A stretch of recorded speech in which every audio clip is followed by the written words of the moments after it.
Me ollaan Masa ja Petti. Tervetuloa mukaan meidän seikkailupyöräreissuille. Kiva yhteiskeittiö.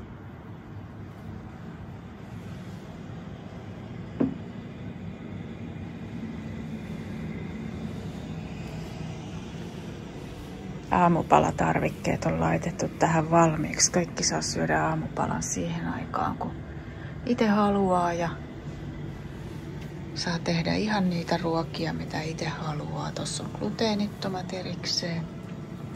Toi kahvikone on siis ihan mieletön. Siellä on tosi hyviä makuja. Ja jääkaappi. Sieltä voi sitten ottaa. Mehut on laitettu valmiiksi.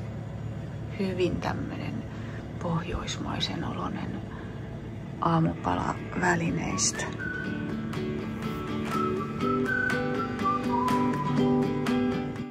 Aamupalan jälkeen me lähdettiin Skuleskogenin kansallispuistoon. Högakusten eli korkea rannikko sijaitsee Pohjanlahden rannikolla Västernorrlandin läänissä. Missään muualla Pohjanlahdella meri ei ole yhtä syvää eivätkä saaret yhtä korkeita kuin Högakustenilla. Tämä maisemiltaan ja geologialtaan mielenkiintoinen luontokohde valittiin vuonna 2000 Unescon maailmanperintökohteeksi. Skuleskogenin alue suojeltiin kansallispuistoksi vuonna 1984. Vuonna 2009 kansallispuistoa laajennettiin ja sen pinta-ala on nyt 3062 hehtaaria.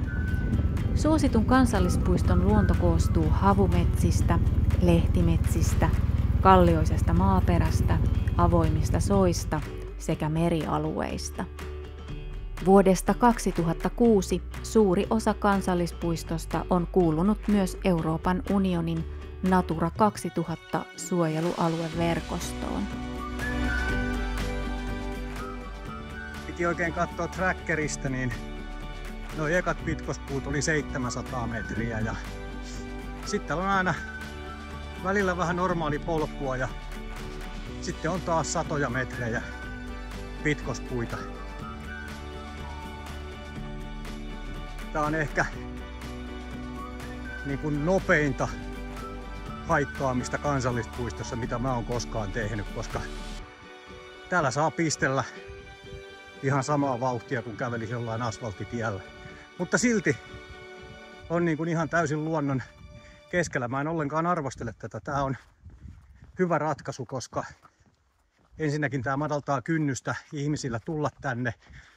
Ja sitten toisekseen tää suojelee luontoa, tää estää maaperää kulumasta, koska tämä väkimäärä, ketä täällä käy, niin on kyllä varmasti valtava vuositasolla. Ei oikein tiennyt mitä odottaa, kun lähtiin tänne luonnonpuistoon, semmoiselle hienolle kanjonille. Täällä on nyt tultu vaikka kuinka pitkään jo tämmöistä pitkospuureittiä.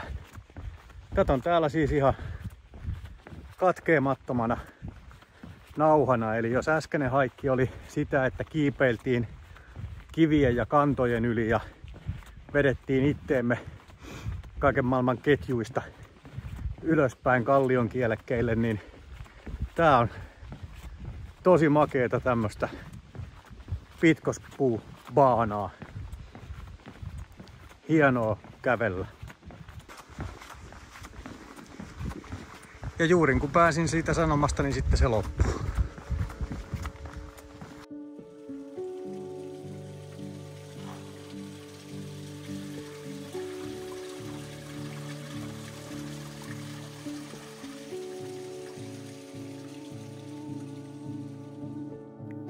Skuleskogenin rehevä kuusimetsä on tunnelmaltaan parhaimmillaan kuin satumetsä. Se onkin näille leveysasteille epätavallisen korkeaa ja näyttävää. Laaksojen maaperä on ravinteikasta ja niissä kasvaa monimuotoista rehevää kasvillisuutta.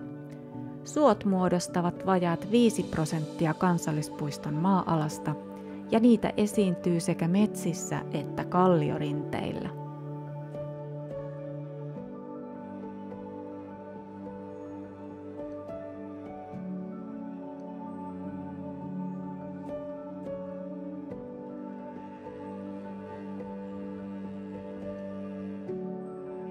Kyllä tosi vaihtelevaa tää maasto. Tästä pirun pellokosta niin suolle. Suoraan suolle.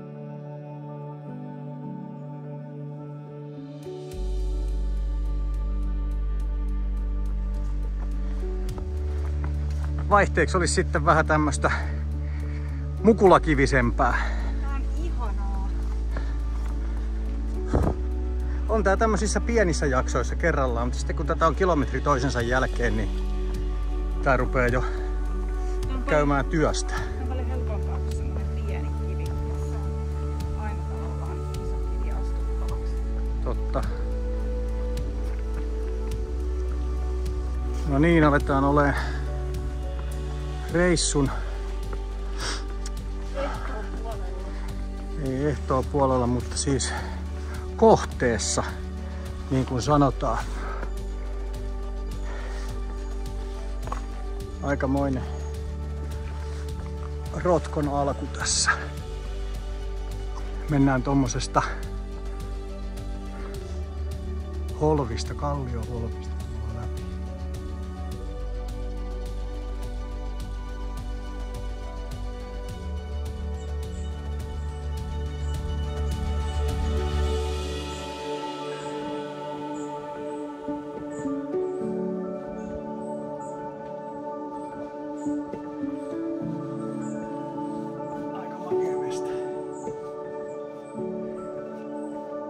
Pelottiko? Ei hirveästi jännittänyt. Eiköhän se ole tuossa muutaman 1000 vuotta pysynyt, niin pysyy vastakin. Meidän tuurilla ei välttämättä. Ei meidän tuurilla välttämättä.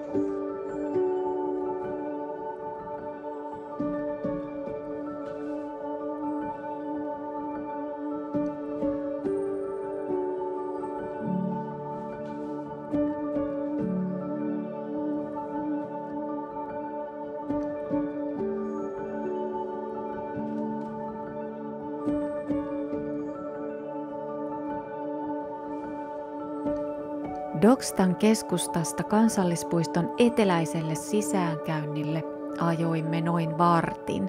Parkkipaikalta könysimme pääkohteeseemme Slotdalskerevanille noin tunnin verran, maiseman ihastelutauot mukaan lukien. Laajan alueen kartta on selkeä ja helppotajuinen. Kansallispuistossa on yli 30 kilometriä merkittyjä vaellusreittejä ja joukossa monia piknik-alueita sekä autiotupia. Vuonna 2020 alueella kävi yli 70 000 kulkijaa. Kansallispuiston tunnettuus ja sitä kautta suosio kasvaa edelleen. Slotdalskerevanin 200 metriä pitkä ja 40 metriä syvä rotko on Skuleskogenin päänähtävyys, jonne vaelletaan kaikista ilmansuunnista. No niin, kohde saavutettu. Tätä me tultiin kattoo. Tän nimi on... Petti, mikä tän nimi on? Slotdalskerevanko oliko? Ei, se ei voi olla se. No. Mutta täällä ollaan. Mä en tiennyt, että se on kiellettyjen listalla, koska siellä putoilee kiviä. Sinne on ilmeisesti joskus saanut mennäkin, mutta... Niin kai sinne vieläkin saa, mutta Mutta on vaan noin kiellot. Niin on, vaan noin kiellot. Melkoinen rotko. Hieno. On todella hieno. Upea Slotdalskerevanin 6 metriä leveä rotko on syntynyt, kun vuoren moreeni, pehmeämpi maa-aine savesta kallionlohkareisiin on huuhtoutunut pois. Högakustenin maisemat muodostuivat mannerjäätikön sulamisen seurauksena 10 000–24 000 vuotta sitten. Noin 3 kilometriä paksun jäätikön painon alla painunut maa kohoaa edelleen noin 9 milliä vuodessa, mikä on enemmän kuin missään muualla maailmassa. 10 000 vuodessa maa on kohonnut 285 metriä. Maan kohoaminen ja meri ovat jättäneet jälkensä maisemaan. Sinne, missä aallot ovat huuhtoneet pois ikivanhoja rantoja, on muodostunut kalottivuoria, pikukivipeltoja ja rantapatoja. Suot ja järvet ovat jäänteitä vanhoista merenlahdista. Muun muassa Slotdalsbergetin kallioharjanne oli aikoinaan pitkänomainen tasanko. Nyt sieltä avautuvat upeat maisemat merelle ja metsiin. Petti on vaeltajana ja kävelijänä sellainen, että se painaa menee kuin höyryveturi. Ja sitten mä joudun aina topputtelemaan sitä. Ja nyt meidän edellä kulkee porukkaa täällä pitkospuilla, niin mä annoin sille tehtävän, että se pitää kävellä niin hiljaa, että se ei aja tuota edellistä porukkaa kiinni. Nyt se sitten jumpittelee. Nyt se sitten jumpittelee. Se keksii kaikkia mahdollisia temppuja tuossa edessä ja osoittaa mieltään, kun se joutuu veneen niin hiljaa.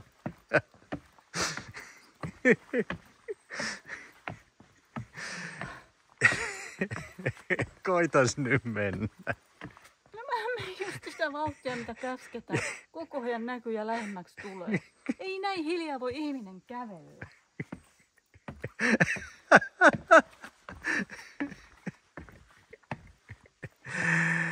No saat sä mennä. Vapaa.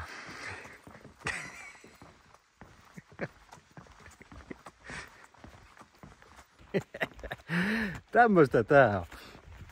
Koita nyt sitten tommosen kanssa vaeltaa kaikessa rauhassa ja kuunnella käen kukkumista. Toinen menee kun tuulis pää. Männykävyt vaan ropisee jaloissa. Ja mä oon siis ihan normaali kävelijä. Tai siis normaali vaeltaja. Tai en minä tiedä mikä on normaali, mutta tämmöisessä vaihtelevassa maastossa, missä on vähän nousua ja laskua ja kiviä ja kantoja, niin mä kävelen semmosen suurin piirtein niin kuin 20 minuuttia per kilometri vauhtia. Sä oot normaali ja hitaampi kävelijä. Ja mä joudun hölkkäämään ton perässä, jos mä niin kun koitan pysyä tahdissa. Pistä lääkitys kohdilleen.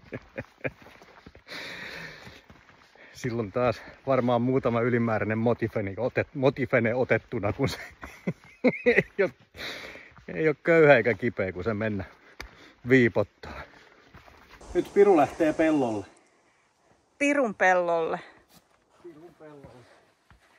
Näitä on täällä aika ylhäällä, yllättävän ylhäällä tämmöisiä pirun isoja peltoja. Slotdalsbergetin länsipuolella sijaitsevalla Slotdalenin pikukivipellolla muinaisten myrskyaaltojen ja ajelehtineen jään aiheuttamat meren vanhat rantaviivat näkyvät erityisen selvästi. Hauska solina kuuluu tuolta Pirunpellon alta. Siellä menee puro. Jossain tuolla syvällä kivien välissä.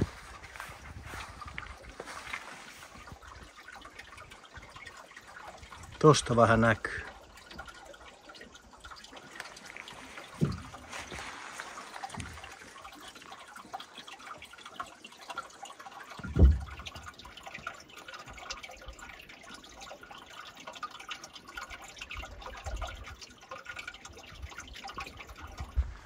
Jokainen polku loppuu kävelemällä. Tultiin päätepisteeseen, eli sinne mistä lähdettiinkin.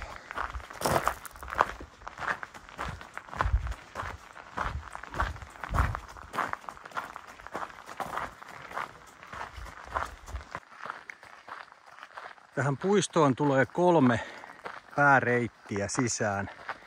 On pohjoinen ja eteläinen ja sitten on läntinen. Ja toi paikka, missä me käytiin, toi rotko, niin se on suurin piirtein tämän puiston keskellä. Eikä ole. Mä sanoin suurin piirtein tämän puiston keskellä. Ei suurinkaan piirtein. Eli jos ajatellaan näitä reittejä, niin pohjoisesta reitistä sinne on noin 6 kilometriä, muistaakseni. Tästä eteläisestä sinne on noin 3 kilometriä, 3,5 ja sitten läntisestä sinne on noin 6 kilometriä. Noin niin kuin Baltiaralla. Skuleskogenin kansallispuistosta on löydetty muuten myös useita pronssikautisia hautoja. Me hyppäsimme taas pyörän selkään ja jätimme ne ensi kertaan, sillä nyt oli jo taas kiire Dokstapaarin kautta ruokakauppaan, joka kerrankin oli auki. Dokstassa on ainoastaan muutama ravintola ja yksi niistä suosituimmista on paikallisen huoltoaseman baari. Pitkän päivän ilta. Hotellin puutarhassa. Etupihalla. Hyvin ansaitut mellanöölit. Nämä ruotsalaisethan ei ymmärrä kyllä niin kuin oluesta yhtään mitään. Viimeinen aamu parin viikon prätkäreissulla hotellissa ja tämä on hyvä esimerkki siitä, että paljonko tällaisella reissulla ihan oikeasti tarvii olla vaatetta mukana. Tässä on nimittäin 2 viikon kaikki pyykit, eli käytännössä kaikki vaatteet, mitä on käytetty. Pois lukien tietysti niin kuin muutamat sortsit. Tämmöisellä vaatemäärällä voi matkustaa helposti 2 viikkoa. Kaikki muu on enemmän tai vähemmän turhaa. No ehkä muutamat sortsit, uikkarit, pyyhkeet, pari päällyspaitaa. Eli aina tulee otettua vähintään puolet liikaa vaatetta mukaan. Jos tilannetta konkretisoi, niin nyt se pyykkinyssäkkä on tuolla sivulaukun, sisälaukun uumenissa. Ton verran on turhaa tilaa. Ja tämähän on siis, kun tänne pistää sen kaiken muu, mitä on mukana, niin tämähän on ihan tupaten täynnä tää laukku. Ennen paluuta Uumajaan oli vielä kiepattava Dokstan Vibykkeroon vanhan kirkon kautta, koska kaikenlainen historia ja arkkitehtuuri kiinnostaa. Keskiaikainen kirkko on rakennettu 1200-luvun jälkipuoliskolla tai 1300-luvun alussa. Se on hieman vino suorakulmio ja sen erillinen sakasti on vuodelta 1647. Vasta vuonna 1730 aloitetun sisätilojen kunnostuksen seurauksena kirkko sai muun muassa kattomaalaukset sekä penkkirivien, ovien ja seinien koristemaalaukset. Kirkko oli käytössä aina vuoteen 1874 asti, jolloin seurakunta päätti tilan puutteen vuoksi rakentaa uuden kirkon. Kun petti saatiin pois kirkosta ja takaisin pyörän selkään, alkoi matka kohti Uumajaa. E4 on tienä kyllä nopea ajaa, mutta aivan tappavan tylsä heti sen jälkeen, kun siirrytään Högakustenin maisemista pois.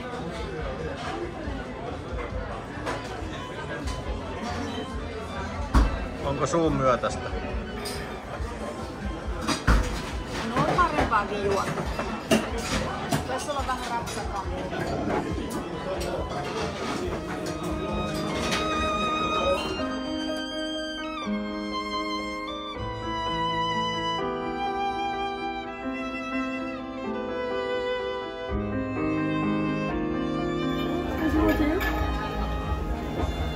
Mitä sulle siihen kaadettiin? Suklaata.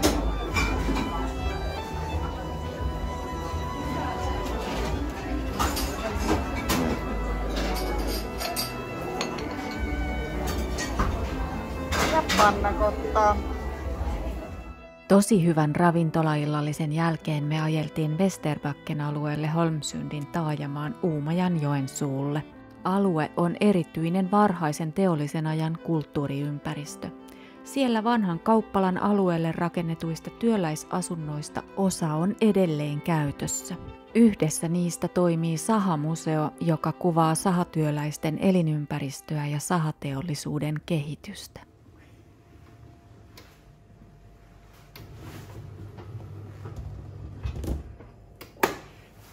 Ei hullumpaa.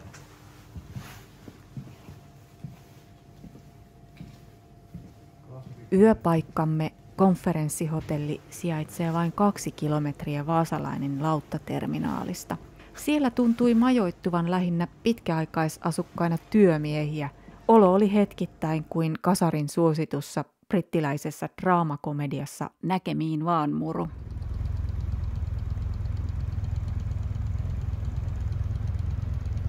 Todella harvoin käy niin, että halpa majoitus ei ole hintansa veroinen. Kyseinen konferenssihotelli oli tasoltaan sitä luokkaa, että teki mieli melkein pystyttää teltta pihalla ja nukkua siinä. Sijainti on kuitenkin mainio. Konferenssihotellilta ajaa vain muutaman minuutin satamaan ja kaatosateessa se muutama minuutti oli ihan mukava ajomatka.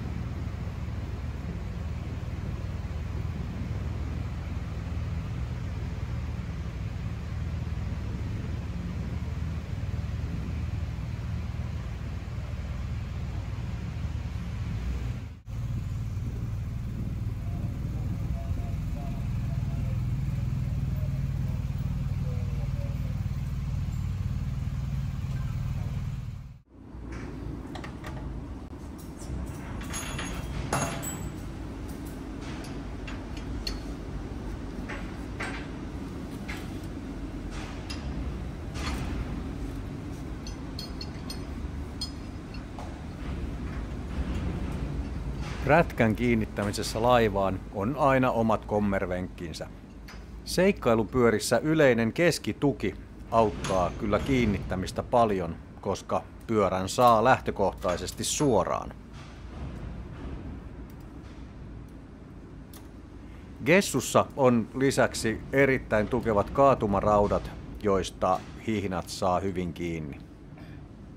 Suurin huoli laivalla matkustaessa pyörän kanssa on muistaa ottaa mukaansa kaikki tarvittavat tavarat. Matkan aikana, kun ei enää autokansille pääse unohtuneita kamoja hakemaan.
Vaasalainen autolautta Uumajan ja Vaasan välillä on motoristille kyllä äärimmäisen kätevä reitti Ruotsin ja Suomen välillä. Me saavuimme leppoisan laivamatkan jälkeen Vaasan satamaan ja kotimatka saattoi alkaa.